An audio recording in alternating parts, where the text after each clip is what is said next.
report was released, and it was grim. It shows an economy that's stalling, and we remain in the midst of one of the worst economic and job crises in modern history. But it doesn't have to stay that way. If we act now, we can begin to regain momentum and start to build back a better future. There's no time to lose. Millions of people have lost their jobs or had their hours slashed. They've lost their health insurance or are in danger of losing their health insurance. 1 in every 6 renters is behind in rent. 1 in 4 small businesses can't keep their doors open. And there's a growing gap in Black and Latino unemployment, and the gap remains much too large. And it's deeply troubling that last month's drop in overall unemployment was driven by people who were dropping out of the job market, not because more people were being hired, dropping out of the job market altogether. They've lost hope of finding a job, or they're taking full-time caregiving responsibilities as child centers remain closed and their children learn remotely. Over the past 3 months, 2.3 million more people are long-term unemployed, meaning for 23 weeks or more. By far the largest increase on record. This is a dire jobs report. It's a snapshot, I might remind you, up to mid-November. Before the surge in COVID cases many predicted, and the deaths rise that we've seen in December, as we head into a very dark winter ahead. For example, since October, cities are down 21,000 educators, just as schools need more help in fighting against the pandemic. A couple of days ago, I spoke with a school crossing guard, a server, a restaurant owner, and a stagehand. Good people, honorable people, decent, hard-working Americans from across the country. It reminded me of my dad, who lost his job in Scranton and eventually moved our family to Delaware, just outside of Wilmington, a place called Claymont. He used to say, you've heard me say it before, Joey, I don't expect the government to solve my problems, but I expect them at least to understand my problems. The folks I'm talking about, the folks out there aren't looking for a handout. They just need help. They're in trouble through no fault of their own. Nothing they did caused them to have hours cut or lose their job or drop out of the market. What they need us to understand. We're in a crisis. We need to come together as a nation. We need the Congress to act and act now. If Congress and President Trump fail to act by the end of December, 12 million Americans will lose their unemployment benefits they rely on. Merry Christmas. The unemployment benefits allowing them to keep food on the table, to keep the lights on and the heat on, pay their bills. Emergency paid leave will end. The moratorium on evictions will expire. States will lose the vital tools they need to pay for COVID testing and public health. Put yourselves in that position, anybody listening. Laying awake at night wondering what's going to happen tomorrow. It's going to be harder for states to keep children and educators safe in schools, to try to provide assistance to keep small businesses alive. States and cities are already facing large budget shortfalls this year, again through no fault of their own. They've already laid off more than 1 million workers, even more teachers, firefighters, cops will lose their jobs unless federal government steps up now. And all of this weakens our ability to control the virus if we don't step up now. Emergency paid leave reduces the spread of COVID because it allows people to stay home when they're sick. States and cities need funding to direct their COVID response, which is the only way we're going to end the economic crisis as well. Only way we're going to get people back to work. I'm not alone in saying this situation is urgent. If we don't act now, the future will be very bleak. Americans need help, and they need it now. And they need more to come early next year. But I must tell you, I am encouraged by the bipartisan efforts in the Senate around $900 billion package for relief. It's a bipartisan effort. When Congress, as they work out the details of this relief package, they're going to have to focus on resources for direct public health responses to COVID-19. We need meaningful funding for vaccines now, so don't lose time and leave people waiting for additional months. We need serious funding for testing now. We need to ramp up testing, allow our schools and business to operate safely. The sooner we pass the funding, the sooner we can turn the corner on COVID-19. You know, in the week since this election ended, there were questions about whether Democrats and Republicans could work together. I know many of you are skeptical about my view that they will and can. Right now, they're showing they can. Congress and President Trump have to get this deal done for the American people. But any package passed in the lame duck session is not going to be enough overall. It's critical, but it's just a start. Congress are going to need to act again in January.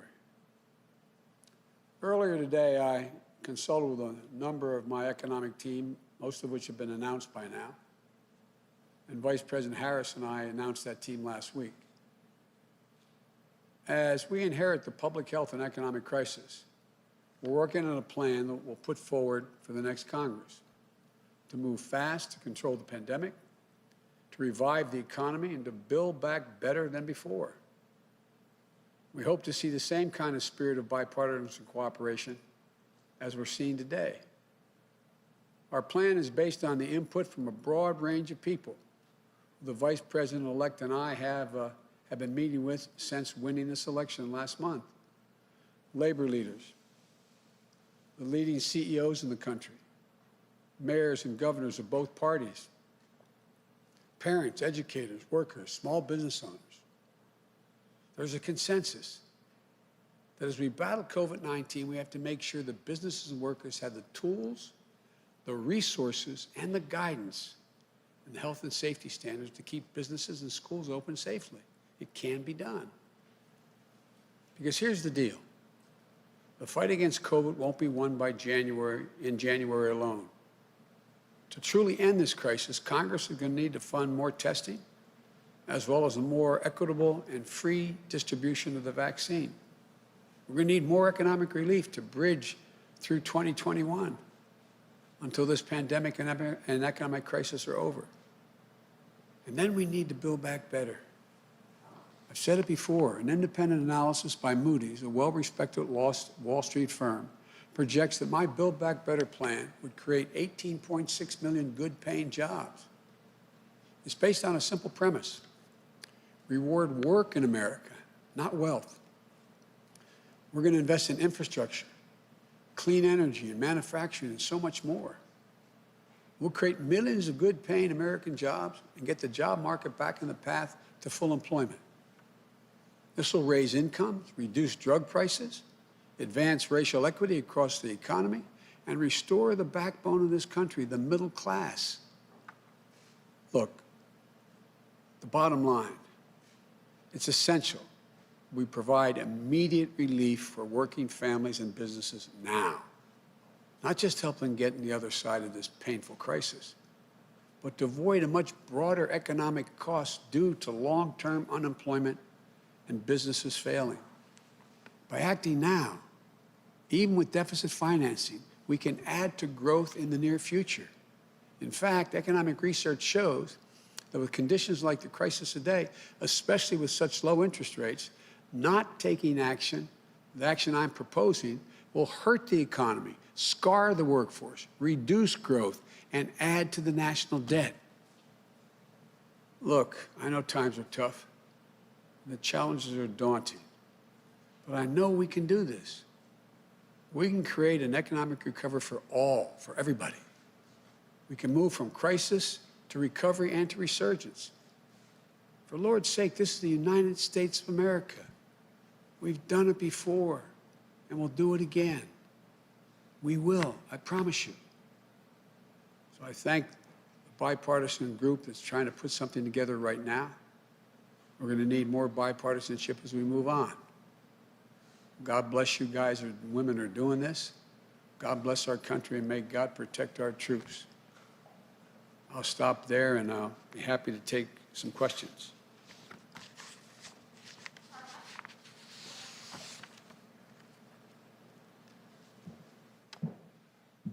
Mr. President-elect, one of the biggest tasks that you will have when you enter office is distributing a vaccine.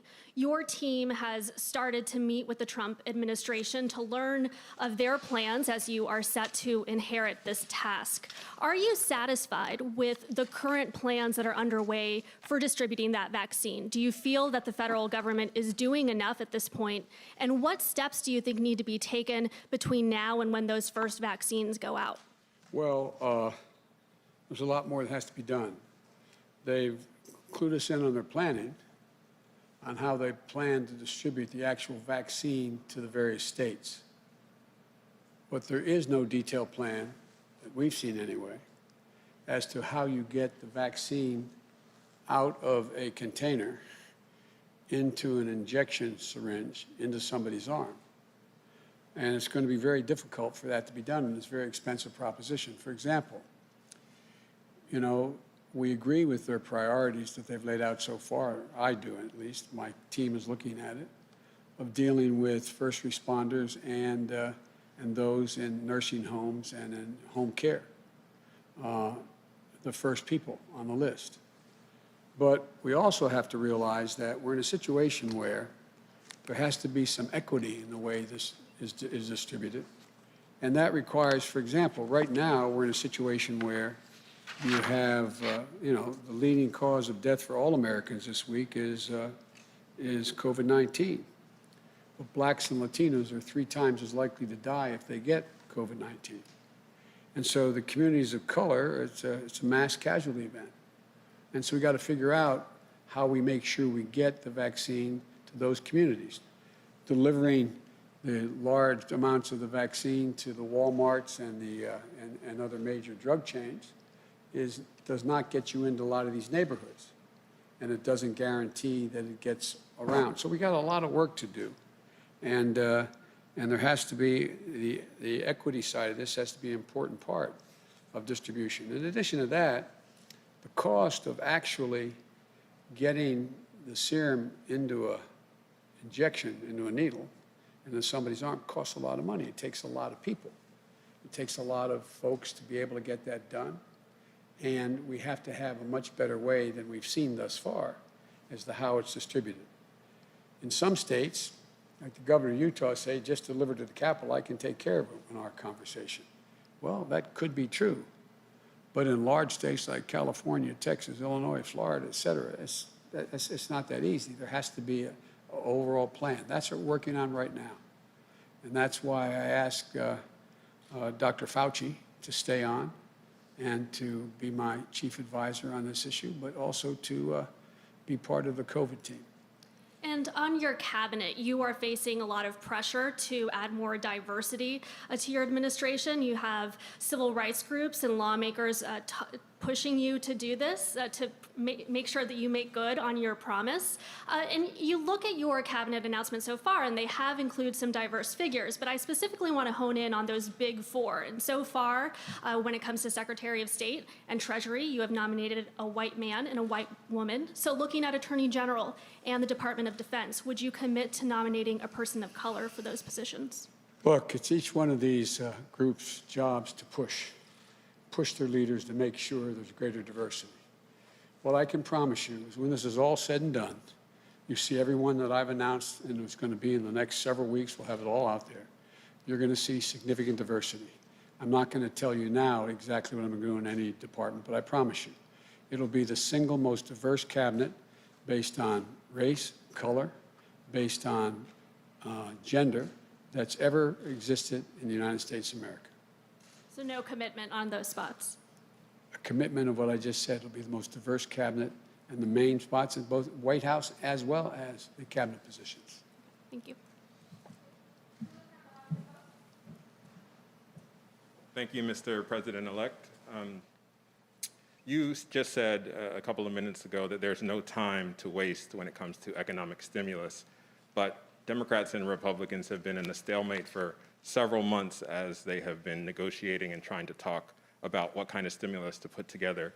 You were elected by more than 80 million people to try to break that logjam. Can you talk about specifically what you have done over these past several weeks to actually work with Democrats and Republicans, speaking to congressional leaders to get them to agree on a stimulus package? And what do you say to people like Senator Sanders on the left flank of your party who have come out against this stimulus program already? They have said that this $900 billion deal is not good enough.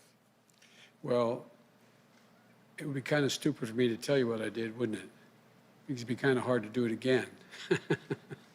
I told you all that I was confident we'd get a bipartisan agreement on this stuff. And I think we will, not just on this package, but I think beyond.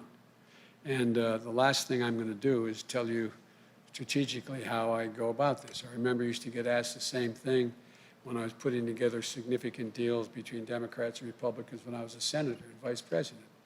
It's just not a very smart thing. It's like me asking you, tell me how you get your sources and how'd you get those sources you got in order to get that story. It would be ridiculous for you to tell me or your colleagues how you did it. All I can say is I'm confident there are a sufficient number of Democrats and Republicans in the United States Senate, along with significant votes coming out of the House of Representatives, to put together a serious package that will keep us from going off the edge here, provide the kind of resources that are needed immediately. It's not going to satisfy everybody, but the option is if you insist on everything, we're likely to get nothing on both sides. And so I think they're on their way to being able to come up with a package that meets the basic immediate needs that we have. But I've made it real clear, it's just a down payment. This is not the end of the deal. So I've been relatively good at negotiating over my career because I never, number one, reveal something somebody doesn't want me to in the deal, and number two, because I always keep my word. There are a number of progressives, including Senator Sanders, who have criticized this deal in part because it does not include the $1,200 checks that were in the last deal. What do you say about that? They say that the American people who are hurting, maybe not the small businesses, but just the everyday families, they don't have anything in this deal. They're not getting any of the stimulus that's in this $900 billion package. That's not what I understand, but I think it would be better if they had the $1,200. I understand that may be still in play. But I'm not going to comment on the specific details. The whole purpose of this is we've got to make sure people aren't thrown out of their apartments, lose their homes, are able to have unemployment insurance they can continue to feed their families on as we grow back the economy, be in a position where we provide for help to localities so they're not continuing to lay off school teachers and firefighters, et cetera, first responders, and to make sure we're in a position that we're able to generate the kind of growth that is a consequence of this by allowing, it costs a lot of money to keep schools and businesses open on the COVID side of the equation. They're all pieces should be in it. There's much more. If I were writing it, I think the proposal that, quite frankly, the HEROES Act that the House passed, that's what I would support. But, this is a democracy, and there are, you've got to find a sweet spot where you have enough people willing to move in a direction that gets us a long way down the road, but isn't the whole answer. Thank you. Thank you.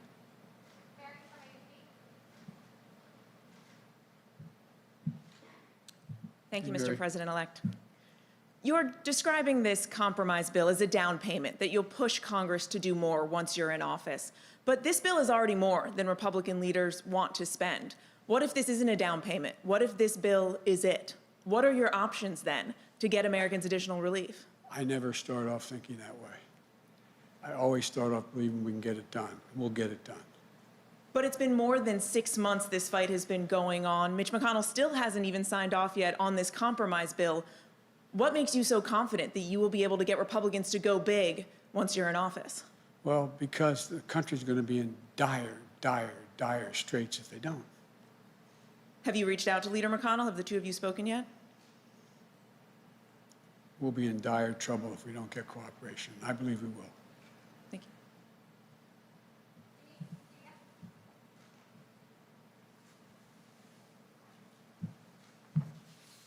Thank you, Mr. President-elect. You noted today that 1 in 6 renters are behind in their rent. Millions of Americans remain unemployed. You say the situation is urgent. When you come into office, do you expect to pass executive orders dealing with those specific issues? And also, do you at all plan to pass trillions of dollars of aid? Is that what you have in mind when you say we need to go big, or are we looking at billions of dollars? We're looking at hundreds of billions of dollars. Look, again, I've learned after hanging around in this business for a while, the last thing you do before you begin a negotiation is lay down a drop-dead marker. And if it's not this, I'm not going to talk to you. I think there's a lot we can get done. And I think people are going to see the overwhelming necessity. What's going to start to happen is a lot of folks who represent Republican districts are going to find their Republican neighbors are in real trouble as things get worse. They're going to find that there's an overwhelming need as these numbers skyrocket. You remember my saying that I believe the experts we'd had at least another 250 dead before the end of the year. And they went, oh, no, all right. Guess what? Look what's happening. It's going to get much worse. It's going to get much worse. And so I believe that there are enough Republicans who will join enough Democrats in the United States Senate to get a majority, along with the House to get it done. But we'll see. We'll see. This is a step at a time. And on executive orders? Well, I'd issue executive orders that are totally within the purview of an executive. But one of the things I don't like is I don't like people saying that I can, by executive order, do the following things, which there is no basis in the Constitution to suggest it can be done.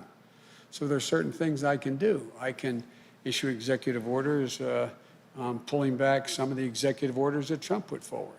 But I can't issue an executive order saying we're going to spend X billion dollars on this issue without getting the Congress appropriates and is responsible for distributing that money. And then quickly on the coronavirus vaccine, you talked about getting it into African American and vulnerable populations. You said yourself that you're willing to get the vaccine publicly to get people to feel safe.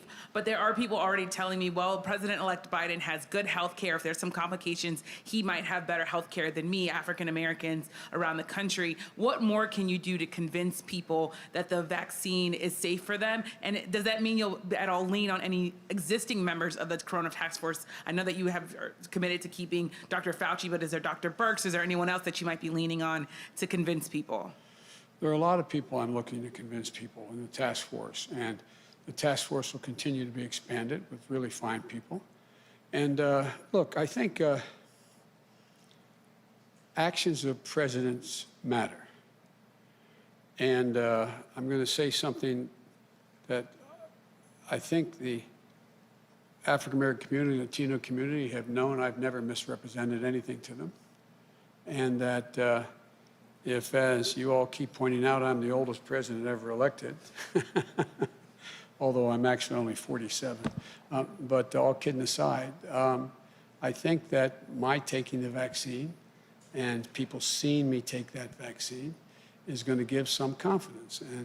But you know, I said early on, you may remember, I think you may have asked me the question, I may be mistaken.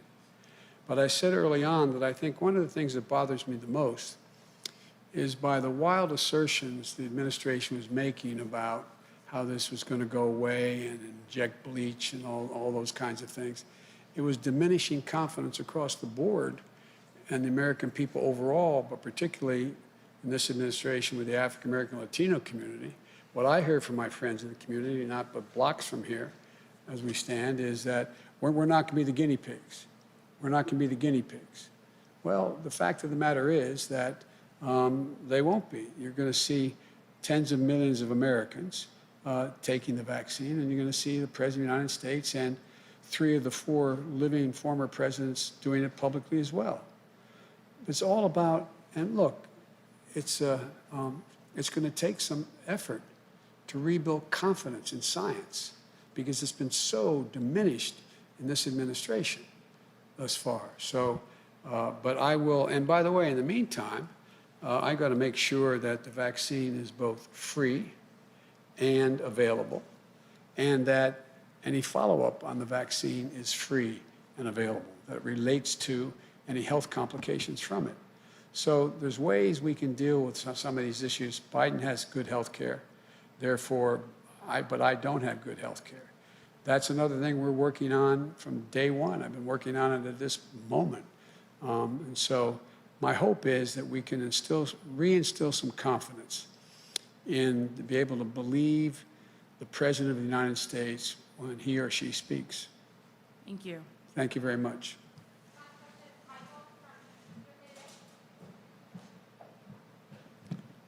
Thank you, Mr. President-elect. A lot of people are wondering what your inauguration is going to look like, considering So am I. considering that we are still in the middle of the coronavirus pandemic. So I would like to hear what you envision for the inauguration. Do you expect a scaled-down event? You're still planning to take the oath on the west front of the Capitol? Will there be a parade? Will there be balls? What do you envision for your inauguration? Well, first and foremost thing is we're going to follow, again, the science and the recommendation of the experts on keeping people safe. So it is highly unlikely there'll be 1 million people on the mall going all the way down to the memorial. I think we'll see. We're in discussion with the House leadership and the Senate leadership as to what they plan for the inauguration, particularly those 200,000 spots they control. But I think you're going to see something that's closer to what the convention was like than the typical inauguration. First and foremost, and my objective is to keep America safe, but still allow people to celebrate and see one another celebrating. And so we're in consultation. My team is in consultation with folks who help us put on the convention, as well as with our colleagues, Republican and Democratic colleagues, in charge of the inauguration. My guess is there probably will not be a gigantic inaugural parade on down Pennsylvania Avenue, but my guess is you'll see a lot of virtual activity in states all across America, engaging even more people than before. But that's in train now, and I'm not in a position to give you an example of exactly what it will look like. But I promise you it'll be available either virtually or in person for many. And my guess is there'll still be a platform ceremony. But I don't know exactly how it's all going to work out. The key is keeping people safe. I can't do a super version of the president's announcement in the Rose Garden nationwide. So it's going to have to be more imaginative. But I think, like I said, I think the convention we put on really opened up avenues that we never thought existed. And I doubt there will be another Democratic, at least a Democratic convention, that it's a straight like it always has been. I think we can include more people. People want to celebrate. People want to be able to say, we've passed the baton, we're moving on, democracy has functioned. But I wish I could tell you more, but as those decisions are made, they'll be announced. Okay, and I also wanted to ask you about your relationship with Senator McConnell. I know the two of you have a long history of actually working together on various deals. Have you talked to him since the election? And given the partisan nature of Congress right now, how do you convince him that it's in America's best interest to work with you going forward? I don't think I have to convince him of that. He knows me. He knows I'm as straight as an arrow when I negotiate. He knows I keep commitments and I never attempt to embarrass the opposition. There's some things that I think are just ready for the kind of compromise that Democrats and Republicans are prepared to engage in, absent the President of the United States' attitudes on some of these issues. Infrastructure, dealing with health issues, dealing with the fight against cancer, dealing with education. I think there's a number of things. As I said before, we've got to take the vitriol out of politics. I know there's a lot of people on both sides who want to continue to go after and punish the opposition. I get that. I get the fact that an awful lot of Americans are disappointed I was elected president. Fortunately, there's 7 million more that were happy than disappointed, but I get that. And there's a lot of Democrats who are angry and want to strike back at the Republicans. But I've said from the beginning, and I think I've conducted myself this way throughout my career. I learned that early lesson. It's always appropriate to question other man and woman's judgment, but never their motive. Once you question their motive, then in fact, there's no way to get to go. You're in the pocket of the cement industry. Let's do a deal on highways. No possibility. And so when I've dealt with Mitch McConnell in the past as a vice president or as a senator, we haven't engaged in that activity. Doesn't mean we can get to an agreement. I'm not asking anybody to abandon their principles. But I do think it makes no sense to engage in vitriol and trying to get to a place where I can't believe that a majority of the Republicans don't understand we need a new infrastructure in America. If there was nothing to do with jobs or a green economy, there's too many bridges that are going to collapse, too many roads in disrepair, too many Republican states that every time it floods, they flood out their water systems are polluted. It's just, these are common problems. And I'm confident it's going to be hard, but I'm confident we can get to agreement on a number of things that will be of consequence. Thank you all so very, very much. Is that it? Thank you. Appreciate it. Thank you.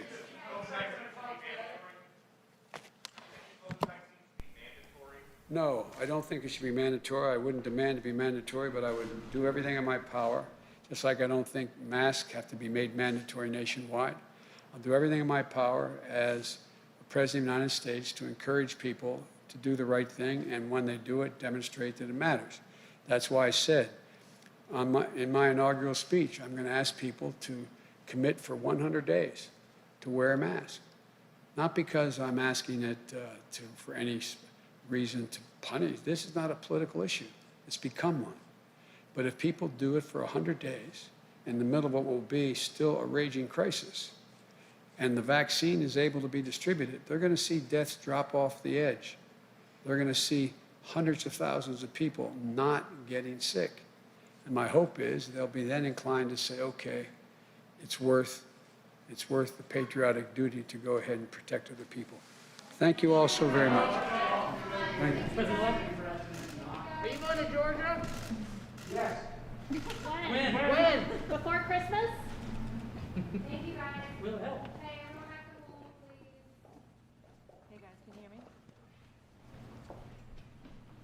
Guys, you can file and hold. We have to flip the room for the next event, so we can all head back to the